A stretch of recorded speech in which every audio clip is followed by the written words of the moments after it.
My first question tonight is, what is religion? Yeah, so أعوذ بالله من الشيطان اللعين الرجيم بسم الله الرحمن الرحيم اللهم صل على محمد وآل محمد الأئمة والمهديين وسلم تسليما. Religion is a man, and religion is following that man, finding that man and following that man. In the Bible, in the very beginning, it says that God was walking in the Garden of Eden alongside Adam and Eve. And in the Quran it says that Allah subhanahu wa ta'ala blew from His spirit into Adam. After He blew from His spirit into Adam, He commanded the angels to prostrate down to Adam. What we get from this story is that there is this spirit, this part of God, this spirit of God that was blown and it was sent inside creation. That spirit of God, which was not born, nor does it ever die, and is everlasting, remaining in creation, that is God in creation. That is religion. To find the Spirit of God and to follow it. Mm-hmm. The Spirit of God went inside Adam, and then after Adam passed away and Adam was just a veil, it went into his successor, and then his successor, and his successor, and his successor, and his successor, and is everlasting forever. Mm-hmm. So the Spirit of God has many names and many veils. From His names, from His veils were Adam, Noah, Moses, Jonah, and every single prophet of Allah. All of the prophets of Allah, they make up a part of God in creation. And God in creation is that spirit which is everlasting from the beginning all the way to the end. The goal of religion is to find that man, that veil behind which the Spirit of God is, and to prostrate, to obey, to give victory to Him. That is religion. Thank you. You mentioned that the objective is to find that man. Yes. How do we do that? Well, Imam Ahmad al-Salam, he highlighted this law, and I prefaced the law by saying that there are 1,000,001 ways to find God, and He has an infinite amount of doors and ways that are open. Some people, they see the success of that prophet or that messenger or that individual, and they take it as a sign that God is with him. This was the case with Saul when he gave David the task to go forward and gather for him 100 foreskins of the Philistines. And David went and he came back and he brought 200. And it says in the Bible that Saul looked upon David and his accomplishment and the success that he had, and he said, God is with him. So he recognized him in that way.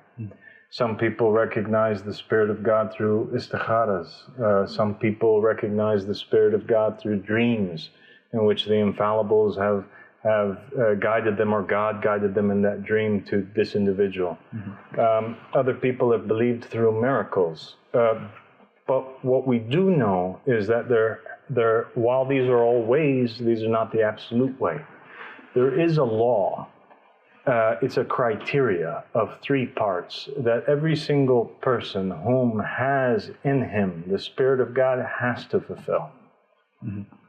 1, he has to be appointed by God, because God is the only one who can appoint a king, an authority, a successor, a ruler on the earth.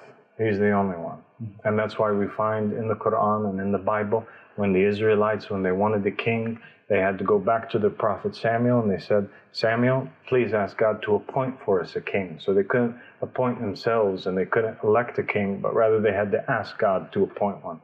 And God in the beginning, He appointed Adam. So this person has to have what we call the will. He has to be appointed, just like God appointed Adam and said, this is my successor. Now everybody bow down. He's my caliph in the earth. a successor must be appointed, either publicly or they have to claim a will from the past. Public appointments is like Jesus, alayhi salam, when he appointed very clearly in front of the people Simon Peter, and he said that this is his rock which he will build his church on.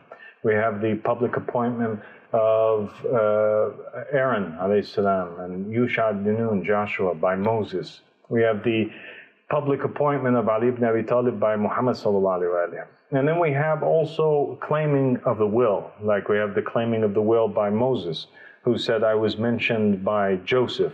We have the claiming of the will by Muhammad sallallahu alaihi wasallam, who said, I'm the comforter, who Jesus mentioned before. And this is my name in his words, in his text. We have Ahmad Hassan salam, who claimed the will of Rasulullah sallallahu alaihi wasallam, which he wrote on his deathbed and said, whoever follows this shall never go astray. And he said, I am the name Ahmad in that will.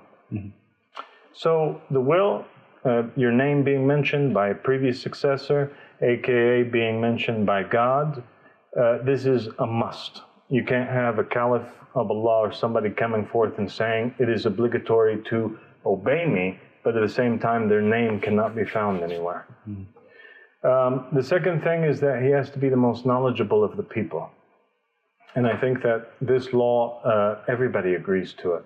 The Buddhist would certainly agree that the Buddha has to be, or the Dalai Lama has to be the most knowledgeable. The Catholics will agree that the Pope has to be the most knowledgeable and the final word. The Shia and the Sunnis, they believe that Imam Mahdi alayhi salam, Rasulullah sallallahu alayhi wa sallam, he has to be the most knowledgeable of the people. There's no word after them.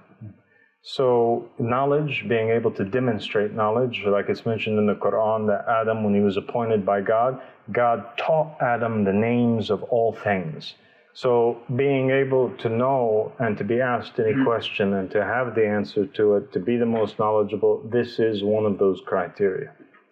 The third criteria is that they have to have the banner of supremacy is to Allah. Now what that means is that we can't have a proof of God that comes to the people and he says, okay, I'm going to build a democratic state or a socialist state or a communist state or any sort of state that is ruling by anything else other than what God brought down, right? So the unique thing about Ahmad Hassan salam, and it's one of the reasons, it's one of the very clear reasons why anybody should follow him, is that there is nobody in this day and age on the face of the earth besides him and us, and we are on the same under the same banner, and I'm his successor, that is calling people to this concept of the supremacy of God, saying that nobody can appoint a leader or a president or a prime minister except for God.